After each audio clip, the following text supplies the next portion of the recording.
بسم اللہ وحدہ والصلاة والسلام علی من لا نبی بعد اما بعد رب اشرح لی صدری ویسر لی امری واحلل عقدۃ من لسانی یفقہوا قولی رب زدنی علما اللہم انی اسألک علما نافعا ورزقا طیبا وعملا متقبلا۔ آج ہم پڑھیں گے جی مراتب صحیح، یعنی کتب احادیث کے لحاظ سے صحیح حدیث کے مرتبے۔ کتابوں کے لحاظ سے حدیث کے مراتب کیا ہیں، اس پر انشاءاللہ ہم اب مفصل بحث کریں گے۔ تو مراتب حدیث ٹوٹل 7 ہیں جی، ان کی تعداد کتنی ہے؟ 7۔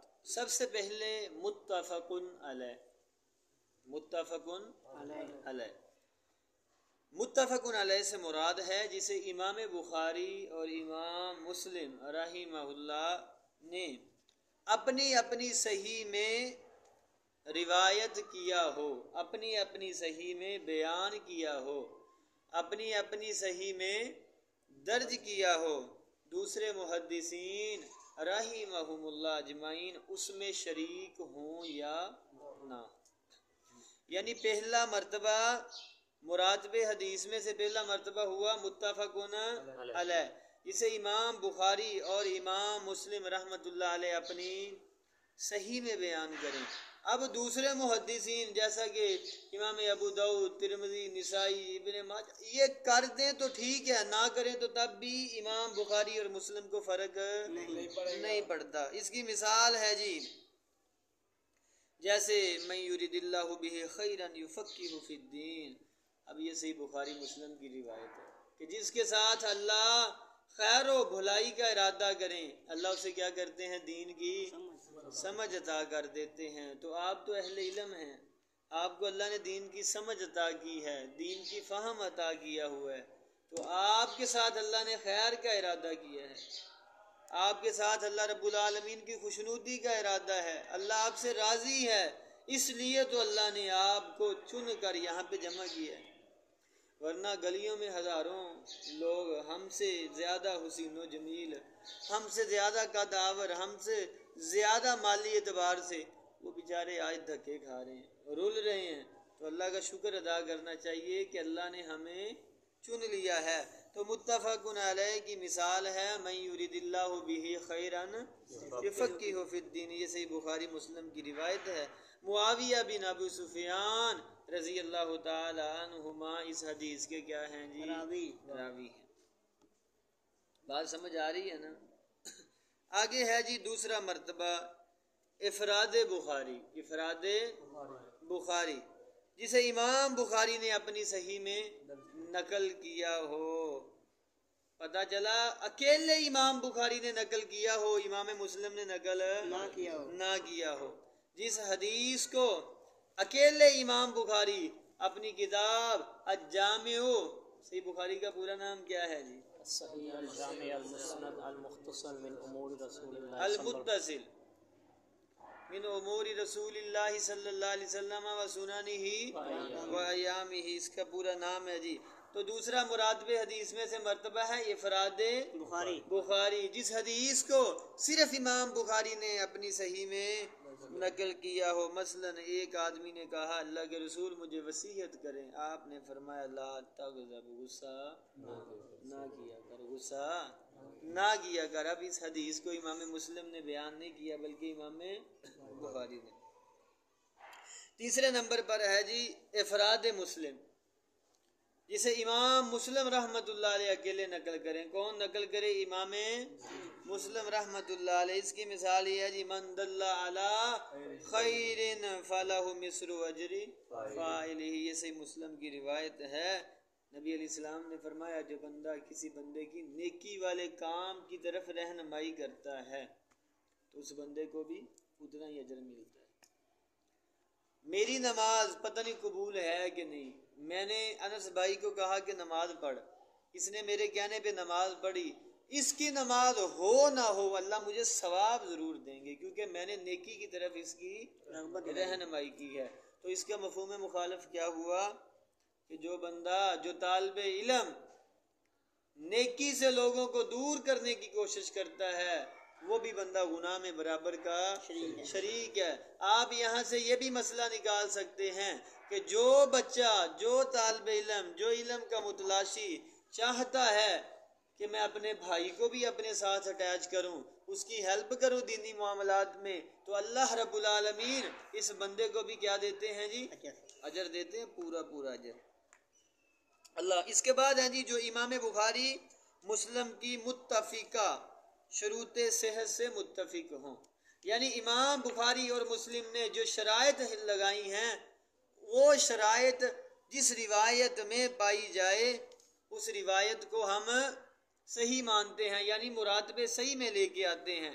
پہلا ہے متفق علیہ، دوسرا ہے افراد بخاری، تیسرا ہے افراد مسلم، اور چوتھا ہے جسے امام بخاری اور مسلم کی متفقہ شروط صحت سے متصف کیا جائے، اس میں امام بخاری اور مسلم کی جو شروط ہیں وہ موجود ہوں۔ اب یہاں پہ سوال ہے کہ امام بخاری کی کون کون سی شرطیں ہیں؟ کوئی بچہ بتا سکتا ہے جی؟ امام بخاری کی کون کون سی شرطیں ہیں؟ کوئی بچہ بتا سکتا ہے؟ نہیں جی، امام بخاری کی پہلی شرط ہے راوی ثقہ ہو۔ پہلی شرط کیا ہے؟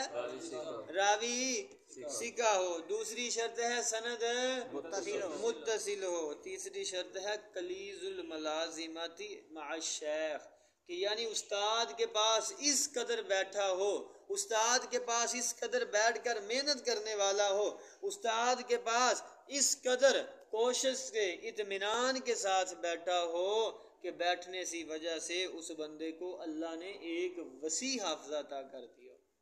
ہوتا ہے ایسا ہوتا ہے۔ اساتذہ کی دعاؤں سے بڑے بچے ہیں جو بلندی کی طرف نکل جاتے ہیں۔ اللہ ہمیں بھی اپنے اساتذہ کی دعائیں لینے والا بنائے جی۔ تو اس کے بعد ہے جی ثقہ اوصف کی مخالفت نہ کرے۔ کتنی شرطیں ہو گئی ہیں امام بخاری کی؟ 4 ہو گئی ہیں۔ اب 5ویں شرط ہے لقاء سما ہو، یعنی جس بندے سے آپ روایت بیان کرتے ہیں امام بخاری رحمت اللہ علیہ کہتے ہیں میں نے جس بندے سے بھی روایت لی ہے اس بندے کا اپنے شیخ سے لقاء بھی تھا۔ لقاء کہتے ہیں ملاقات کو، اور سما سننا، یعنی ملاقات اور سماع دونوں ہی چیزیں اس میں کیا ہیں جی؟ پائی جاتی ہیں، دونوں ہی چیزیں اس میں پائی جاتی ہیں۔ لیکن یہاں پر امام بخاری اور مسلم کا اختلاف ہے۔ امام بخاری کے نزدیک لقاء سماع شرط ہے، امام مسلم کے نزدیک صرف سماع شرط ہے، لقاء کی وہ شرط نہیں لگاتے۔ بہرحال یہ الگ سے مسئلہ ہے، انشاءاللہ اس پر بھی ہم بحث کرتے ہیں۔ تو 5ویں جو بات ہے مراتب صحیح میں 5واں مرتبہ جس میں امام بخاری کی شروط صحت پائی جائے، جس میں صرف امام بخاری کی شروط صحت پائی جائیں۔ امام بخاری کی شروط صحت کتنی ہیں؟ 5، وہ ہم نے بیان کر دی ہیں۔ مثال کے طور پر نبی علیہ السلام نے فرمایا خیر المجالس اوسعها، بہترین مجلس وہ ہے جس میں وسعت ہو، کشادہ ہو، کھلی ہو۔ اب اس روایت کو امام ابو داؤد نے روایت کیا، رواہ ابو داؤد باسنادہ صحیح علی شرط البخاری۔ امام ابو داؤد نے اس حدیث کو امام بخاری کی شرط پر نقل کیا ہے، تو یہ بھی روایت۔ اور 6واں مرتبہ ہے جی جس میں امام مسلم کی شروط صحت پائی جائیں، امام مسلم کی شروط سے، باقی وہی ہیں، بس سما لقاء والی تھوڑی سی بات میں ان کا آپس میں اختلاف ہے۔ یاد رکھیں امام بخاری اور مسلم استاد شاگرد ہیں۔ اچھا جی 7واں مرتبہ ہے جن میں دوسرے محدثین کی شروط صحت، یعنی پتہ چلا 6 مرتبے امام بخاری اور مسلم کے پاس ہیں، اور 1 مرتبہ دوسرے محدثین کے پاس ہے، 1 مرتبہ دوسرے محدثین کے پاس ہے۔ اس لیے تو صحیح بخاری کو کہتے ہیں اصح الکتب بعد کتاب اللہ، کہ قرآن کریم کے بعد دنیا کائنات کی روح، دنیا کائنات کے اوپر سب سے اعلیٰ مقام والی جو کتاب ہے اس کا نام ہے الجامع الصحیح المتصل المسند من امور رسول اللہ صلی اللہ علیہ وسلم، جسے ہم صحیح بخاری کے نام سے جانتے ہیں۔ اللہ اکبر۔ تو پھر مراتب صحیح کتنے ہوئے ٹوٹل؟ 7۔ کتنے ہوئے؟ 6 کس کے ہیں؟ امام بخاری اور امام بخاری مسلم کے۔ ایک کس کا ہے؟ دوسرے محدثین کے۔ اب ہم اس کو ذرا ایک بار جلدی جلدی ریوائز کر دیتے ہیں۔ متفقن علیہ، افراد بخاری، افراد مسلم، جو امام بخاری اور مسلم کی جو متفقہ شروط ہیں اس پر ہو، امام بخاری کی شرط پر ہو، امام مسلم کی شرط پر ہو، دوسرے محدثین کی شروط پر ہو، یہ ہے مراتبے صحیح، یعنی کتابوں کے کتب حدیث کے لحاظ سے جو حدیث کے مرتبے ہیں، کتب حدیث کے لحاظ سے جو حدیث کے مرتبے ہیں وہ کتنے ہیں ٹوٹل؟ 7 ہیں۔ 6 تو امام بخاری مسلم کے پاس موجود ہیں اور ایک دیگر محدثین کے پاس۔ اللہ اکبر۔ آگے ہے جی المختلف بالقرائن، المختلف بالقرائن، یعنی جس حدیث میں صحت سند کے ساتھ ساتھ مزید خارجی قرائن بھی پائے جائیں جو اس کی صحت پر مزید اطمینان کا باعث ہو۔ ایک حدیث ہے صحیح ہے لیکن اس کے ساتھ مزید خارجی قرائن بھی موجود ہیں تو پھر وہ حدیث کیا ہو جائے گی؟ اور مضبوط ہو جائے گی۔ جیسے مسلسل بالائمہ، ایک روایت کو کثرت کے ساتھ ائمہ کرام نے کیا کر دیا؟ بیان کر دیا۔ یا اصح الاسانید، صحیح کتاب ہو، صحیح سند والی، یعنی اسناد میں سے سب سے اعلیٰ سند کے ساتھ روایت بیان کی جائے تو وہ روایت مزید تقویت پا جاتی ہے، تو اسے ہم کیا کہتے ہیں؟ مختلف بالقرائن، یعنی جس حدیث میں صحت سند کے ساتھ ساتھ مزید قرائن بھی موجود ہوں جو اس حدیث کی سند کو مزید مضبوط کر دیں، مزید پختہ کر دیں، مزید پختگی کی طرف لے آئیں۔ اللہ اکبر۔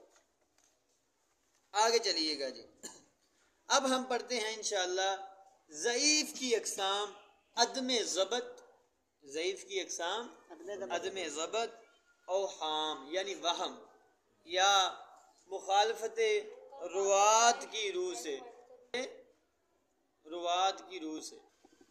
تو ہم نے جو بات کی ہے نا، ضعیف کی اقسام عدم ضبط، اوہام یا مخالفت روات کی روح سے، تو پہلی چیز ہے جی الشاذ۔ کیا ہے؟ شاذ۔ جس حدیث کا راوی خود تو ثقہ ہو، جس حدیث کا راوی خود تو ثقہ ہو لیکن اپنے اوثق کی مخالفت کرے، اپنے اوثق کی مخالفت کرے۔ اس بات مثال سے سمجھا دوں، مثال کے طور پر آپ کے اس میں گرامی جی، اصل میں نا وہ بھول جاتا ہے روز۔ عبد الرحمن آپ کا نام؟ ابو عبد الرحمن، یعنی عبد الرحمن کے آپ ابو ہیں جی، ٹھیک ہوا، شادی شدہ ہے ماشاءاللہ۔ چلے جی، ہماری دعا ہے زوجک اللہ بکرا، آمین۔ تو عبد الرحمن یہ سکہ بندہ ہے۔ آپ کا اس میں گرامی جی فیصل بھائی یہ اوسق ہے، یعنی عبد الرحمن بھی سچا ہے، فیصل بھی سچا ہے۔ عبد الرحمن کم سچا ہے، فیصل زیادہ سچا ہے۔ اب فیصل نے کوئی روایت بیان کی تو عبد الرحمن نے اس کی کیا کر دی؟ سکہ نے کی اپنے سے زیادہ سکہ کی مخالفت، تو یہ پھر روایت کیا ہوگی جی؟ شاذ ہوگی۔ تو شاذ روایت کس کے حکم میں ہوتی ہے؟ ضعیف کے حکم۔ اللہ اکبر جی۔ اب جو سکہ نے اس نے اوثق کی مخالفت کی، جو سکہ کی روایت ہے وہ تو شاذ ہوگی، اوثق کی روایت، اوثق کی روایت تو شاذ نہیں نہ ہوگی، وہ تو صحیح بن جائے گی۔ تو اس کو کیا نام دیں؟ اس کو غیر شاذ کہہ دیں، یہ شاذ بلکہ اس کو صحیح کہیں گے ہم۔ شاذ کی ضد صحیح آئے گا نا، جیسے ضعیف کی ضد کیا ہے؟ صحیح ہے نا، تو شاذ بھی ایک ضعیف کی قسم ہے نا، تو پھر شاذ کی ضد کیا ہوگی؟ صحیح ہوگی یا حسن ہوگی۔ اللہ اکبر۔ اور اس کے بعد ہے جی المنکر۔ کیا ہے؟ منکر، جس حدیث کا راوی ضعیف ہو اور ثقات کی کیا کرے؟ مخالفت کرے۔ ثقات کی کیا کرے؟ راوی خود بھی ضعیف ہے، راوی خود بھی ضعیف ہے لیکن ثقہ راویوں کی کیا کر رہا ہے؟ ساتھ ساتھ مخالفت کر رہا ہے۔ دو ہی چیزیں پائی جائے۔ اگر تو ضعیف ہوتا تو بات سمجھ آ جاتی یار یہ ضعیف ہے، لیکن ضعیف ہونے کے ساتھ ساتھ وہ سچے لوگوں کی کیا کر رہا ہے؟ مخالفت کر رہا ہے۔ تو ایسے راوی کی روایت کو کیا کہتے ہیں؟ منکر کہتے ہیں۔ کیا؟ یہاں ایک نوٹ یاد رکھیں جو عام کتابوں میں نہیں ملتا، نوٹ بڑا یہ لکھ لیں اپنے دل کی تختیوں پر، کبھی فاحش الغلط، کبھی فاحش الغلط جسے ہم فحش الغلط کہتے ہیں، اور کثیر الغفرت کی روایت کو بھی منکر کہہ دیتے ہیں۔ کبھی کبھار یعنی اتنی اس قدر بندہ غلطیاں کرتا ہو تو پھر اس کی روایت منکر ہی ہوگی نا۔ یا اسی طرح کثیر الغفلت، مثال کے طور پر اب عبد الرحمن کلاس میں سویا رہے تو استاد روایات بیان کرتا رہے اور عبد الرحمن کل کو حدیث بیان کرے گا، اس کی حدیث ہم کیسے مان لیں گے؟ اس نے تو سو کر حدیث سنی ہے۔ کثرت غفلت، یا اسی طرح صفوں کے ساتھ لگے رہے، کتابوں کو بس ایسے اوراق کو بدلتے رہے، موبائل کے ساتھ، گھڑیوں کے ساتھ، یا اس طرح بس چہرے پہ ہاتھ پھیرتے رہے، تو یہ کثرت غفلت کی زد میں ساری چیزیں کثرت اس میں داخل ہیں۔ تو اس لیے بچنا ہے۔ منکر کہتے ہیں جس کا راوی ضعیف ہو اور ثقہ لوگوں کی مخالفت کرے۔ یہاں بطور نوٹ لکھ لیں، کبھی کبھار فحش الغلط اور کثرت الغفلت کو بھی، اس کی روایت کو بھی کیا کہہ دیتے ہیں؟ منکر کہہ دیتے ہیں۔ اس کے بعد ہے جی المعلول۔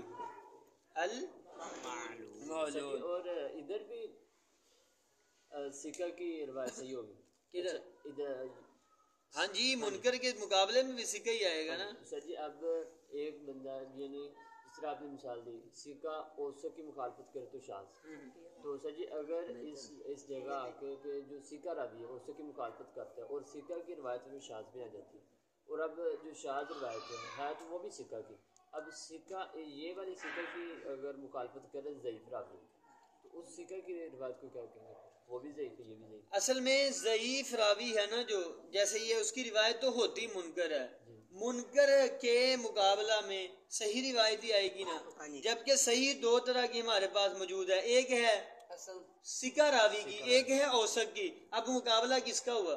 سکہ اور اوسط کا۔ ضعیف اور سکہ کا تو ہم نے مقابلہ کرنا ہی نہیں ہے، ضعیف اور سکہ کا مقابلہ نہیں کرنا۔ اصل مقابلہ ہے کس کا؟ سکہ اور اوسط کا۔ ضعیف سے کھڈے لین پہلے ہی لگ گیا۔ اب میری بات سمجھ آ رہی نا آپ کو؟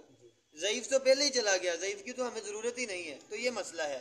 اس کے بعد ہے جی المعلول۔ المعلول جس کی سند ظاہراً صحیح اور متصل ہو۔ واضح طور پر روایت کی سند کیا ہوتی ہے؟ صحیح ہوتی ہے، متصل ہوتی ہے، ملی ہوتی ہے، لیکن اس میں کوئی مخفی علت موجود ہو، مخفی اوہام، اغلاط، روات، اس طرح کی چیزیں آ جائیں۔ ظاہر روایت کی سند صحیح ہے، جیسا کہ شیخ حسینوی صاحب پڑھا رہے ہیں نا ابو داؤد کی مولود روایات۔ آپ کو یہ ایک مثال دیں ہم مولود روایت کی، آپ نے لکھی ہوگی، وہاں سے دیکھ کر دے دیں۔ سنن ابی داؤد کی اخبرنا موسیٰ بن اسماعیل اخبرنا محیب اخبرنا عمر بن یحییٰ المازنی اخبرنا عن ابی موسیٰ عن ابی زید مولا صالحین عن ابی معقل بن معقل رضی اللہ تعالی رضی اللہ عنہ۔ سنن ابی داؤد 10 نمبر حدیث۔ تو یہاں پہ کون سی علت ہے؟ یہاں ابو زید جو ہے مجھول ہے، ولید وہ مجھول ہے۔ ہاں وہ مجہول راوی، اب علت آ گئی کیا؟ حالانکہ ہمیں کیا لگ رہا تھا سند صحیح ہے، متصلہ ملی ہوئی ہے، انقطاع تو ہے ہی نہیں، سند ضعیف بھی نہیں، لیکن کسی امام نے، کسی جرح و تعدیل کے محدث نے، الی الحدیث کو جاننے والے نے اس بات کی تصریح کر دی، یہ جو ابو زید ہے نا، اس کا صحیح نام کیا ہے؟ ولید ہے۔ یہ کیا ہے جی؟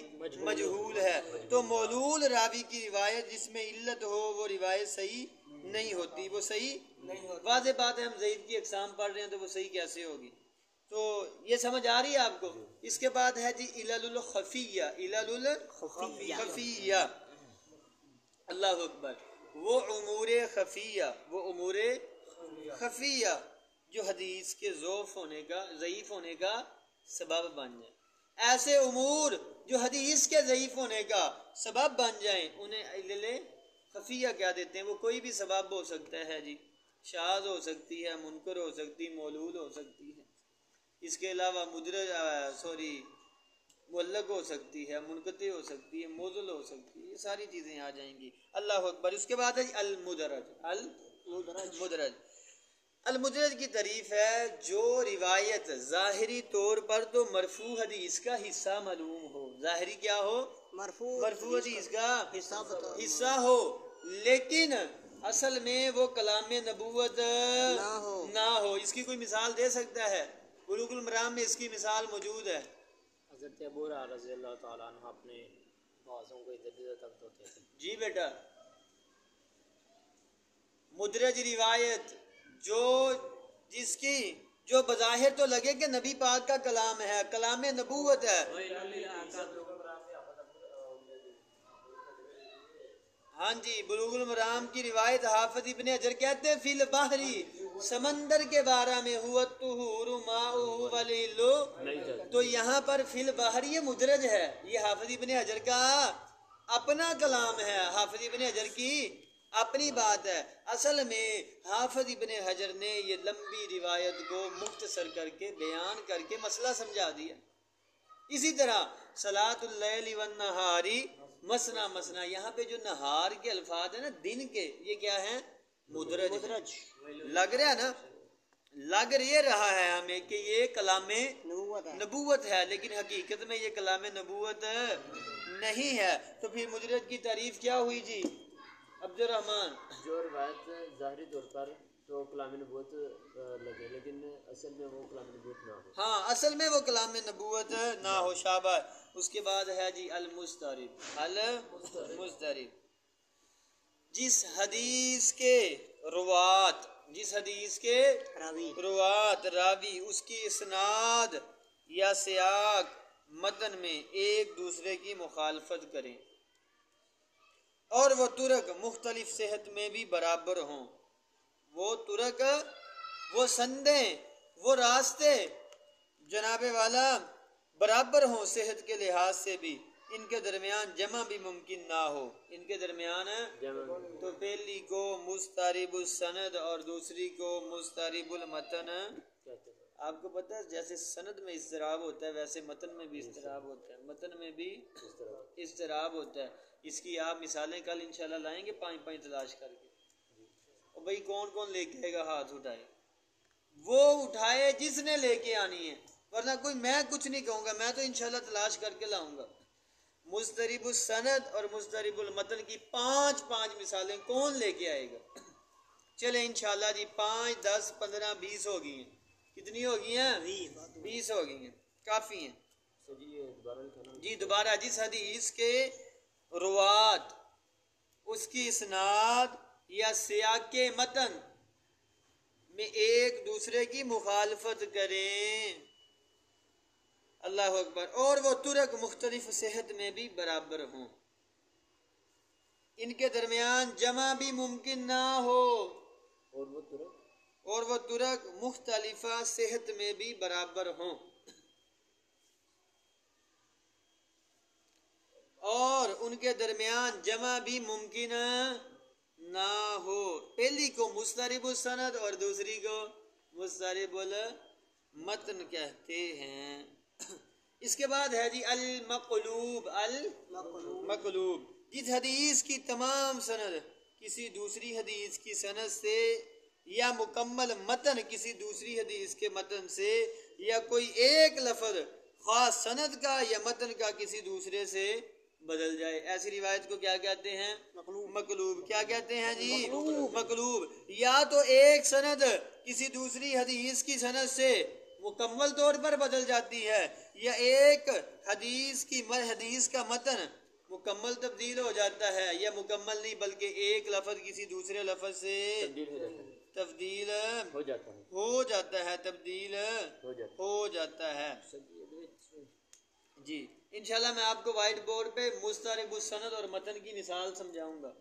میں نے ایک تلاش بھی کی ہے اور انشاءاللہ وہ آپ کو سمجھایا جائے گا. اس کے بعد آتا ہے جی المحرف. جس حدیث کا کوئی لفظ کسی ایسے لفظ سے بدل جائے جس کی عام طور پر شکل و صورت پہلے لفظ سے ملتی جلتی ہے لیکن ایک یا دو حرفوں کا اختلاف ہو، یعنی اس کی لکھنے کی جو بناوٹ ہے وہ دوسرے حرفوں سے ملتی جلتی ہے لیکن ایک دو حرفوں کا اختلاف ہے. جیسے سعید سے شعبہ، سعید اور ایک دو حرفوں کا اختلاف ہے نا، باقی تو باتیں او بھائی ایک دو حرفوں کا اختلاف آ رہا ہے، باقی باتیں تو ملتی ہیں. باقی باتیں کیا ہیں؟ مل رہی ہیں آپ کو. جی ایک حدیث کا کوئی مطلب ایسے لفظ سے بدل جائے. ہاں جی محرف یعنی جس حدیث کا کوئی لفظ خواہ متن کا ہو یا سند کا کسی ایسے لفظ سے بدل جائے جو صورت خطی میں تو پہلے لفظ سے ملتا جلتا ہو لیکن ایک یا دو حرفوں کا آپس میں اختلاف ہو، جیسے سعید سے شعبہ، سعید سے شعبہ، حفظ سے جعفر. اب یہاں پہ ملتے جلتے ہی لفظ ہیں لیکن ایک دو لفظوں کا کیا ہے اختلاف. آگے ہے جی المحصف، المصحف، جس حدیث کا کوئی لفظ خواہ متن کا ہو یا سند کا کسی ایسے لفظ سے بدل جائے جو صورت خطی میں تو پہلے لفظ سے ملتا جلتا ہو لیکن تلفظ اس کا مختلف ہو، جیسے شرح سے شریج، شرح سے شریج. اب دیکھیں شرح اور سریج، شین کے نقطے ہیں، ہا خالی ہے نقطوں سے، ادھر شین کے نقطے نہیں ہیں، جیم کے پیٹ میں کیا ہے جی نقطہ ہے. ہمیں ہمارے استاد پڑھاتے تھے، اللہ اکبر، حاجی محمد علی صاحب رحمۃ اللہ علیہ، تو وہ فرماتے تھے جیم وہ ہوتی ہے جس کے پیٹ میں نقطہ ہو. تو وہ باتیں ابھی بھی ذہن میں آتی ہیں. تو آج جی ہم نے جو سبق پڑھا مراتبے صحیح پڑھے. مراتبے صحیح کتنے ہیں جی؟ 7. 6 کس کے پاس ہیں؟ امام بخاری اور مسلم کے پاس. ایک کس کے پاس ہے؟ دوسرے مسلم. تیسرے. مراتبے صحیح ہیں متفق علیہ، افراد بخاری، افراد مسلم، وہ جس پر امام بخاری اور مسلم کی متفقہ شرط ہو، امام بخاری کی شرط ہو، امام مسلم کی دیگر. اس کے بعد ہم نے المختلف بالقرائن پڑھا جی. اس کے بعد ضعیف کی اقسام، عدم ضبط، اوہام اور مخالفت روات کی روح سے، شاذ، منکر، معلول، علل خفیہ، مدرج، مضطرب، مقلوب، مصحف، محرف. یہ ہم نے ساری باتیں پڑھی ہیں. میں امید کرتا ہوں آپ کو یہ باتیں سمجھ بھی آئی ہوں گی. الحمدللہ. المحرف اور المصحف میں یہی فرق ہے نا کہ المحرف وہ لفظ صورت خطی ایک ہوتی ہے لیکن ایک دو لفظ کا فرق ہوتا ہے. جی بطور لفظ ہی تبدیل ہو جاتا ہے، لفظ تبدیل ہو، تو اور المصحف میں لفظ ایک ہی ہوتا ہے، نقطے وغیرہ آگے پیچھے ہو جائیں ایسا ہو جاتا ہے. کل انشاءاللہ ہم پڑھیں گے جی. کل کا سبق بھائی آپ ہوم ورک لکھ لیں، اس کا آپ نے مطالعہ کر کے آنا ہے. اس کا کیا مطالعہ؟ اسباب تان. کیا پڑھیں گے؟ اسباب التانی، اسباب التانی. انشاءاللہ کل ہم یہ پڑھیں گے اور اس کے بعد ہمارا جو زبردست سبق ہے کل اتنا ہی کافی ہے. پھر ہم اسباب تان میں سے ہر ایک پر مفصل بحث کریں گے انشاءاللہ. چونکہ اسباب تان آتے ہوں گے تو راوی کی ذات پر آپ تان کر سکو گے. تو آپ کو سبق کا کچھ فائدہ ہو رہا ہے اصول حدیث پڑھنے کا جی؟ تعریفات سمجھ آ رہی ہیں، پتہ چل رہا ہے، ہلکا سا پریکٹیکلی طور پہ بھی سمجھ آ رہا ہے. انشاءاللہ آج ہم المضطرب کی مثال بھی دیتے ہیں اور جا کے پریکٹیکل بھی کرتے ہیں. اللہ ہم سب کا حامی و ناصر ہو.